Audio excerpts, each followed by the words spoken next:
diintu maxay ka qabtaa sheekooyinka malaawaalka ah ee dadka lagaga qosliyo ee lacagta lagaga sameeyo social media ama xalaalba mise waa xaaraan? sheekooyinka malaawaalka ee khiyaaliga ahi qaybo ayay leeyihiin.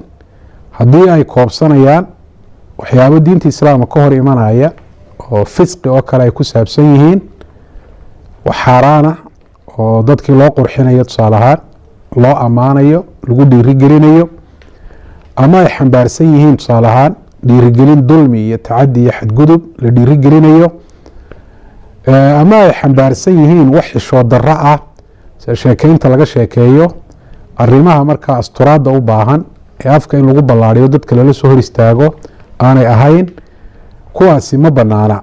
waxaanay u banaanayna waxaasi ay koobsanayaan. haddii sheekada ujeedada laga leeyahay ay tahay oo qura wax nuxura iyo macno ah, xikmad ah ama aqoon ay xambaarsan tahay aanay jirin, ee ujeedada quri ay tahay in dadka lagaga qosliyo waliba taana lacag lagu helo, iyaduna ma banaana. rasuulku calayhi salaatu wasalaam wuxuu yihi weylun uma weylun uma weylun liladii yakdib liyudxika annaas. halaag baa u sugan, halaag baa u sugan, halaag baa u sugan qofka been sheegaya si uu dadka uga qosliyo.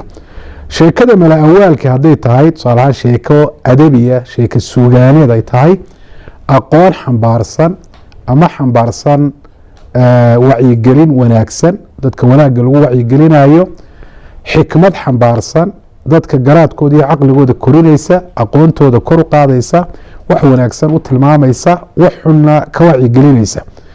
culimada islaamku way isku khilaafeen, qaarkood waxay yidhaahdeen wax jira mar haddaanay ahayn waa been, beentana islaamku ma ogola. ahlucilmiga qaarkoodna waxay leeyihiin maya, beentu waa qofka in loo sheego waraan xaqiiqo ahayn iyada oo la moodsiinayo inuu xaqiiqo yahay.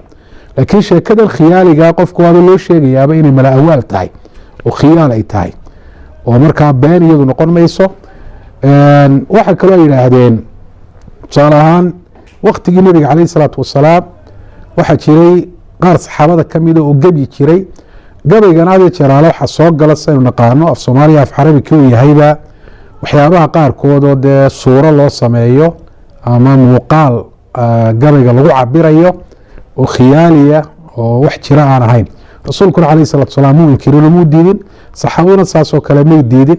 culimada saasoo kale adabka ama suugaanta waxa la dhahdo ka hadlaa, iyaga laftoodu sheekooyin khiyaali ah oo xaqiiqo dhacday aan ahayn way ku daraan. marka waxaad moodaa wallahu aclam inay u badan tahay sheekadaasi mala-awaalkaahi.